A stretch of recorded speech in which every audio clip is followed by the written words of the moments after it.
Okay, Frank, let me ask you. How many provinces in Canada? 10? Okay, how many provinces in China? 23. How many provinces in the Philippines?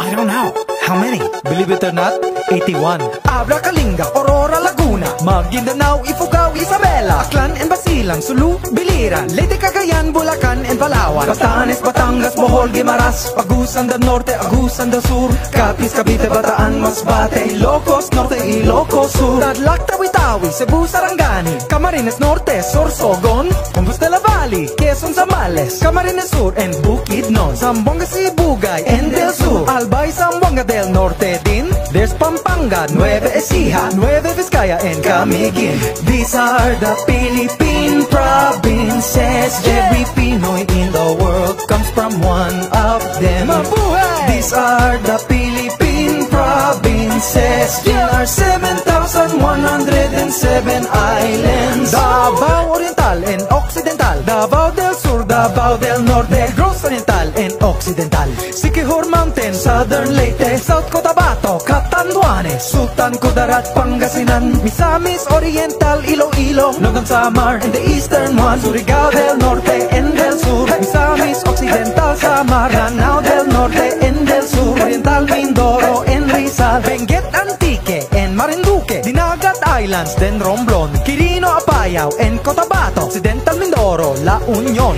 These are the Philippine provinces. Every Pinoy in the world comes from one of them. Mabuhay! These are the Philippine provinces. There are 7,107 islands.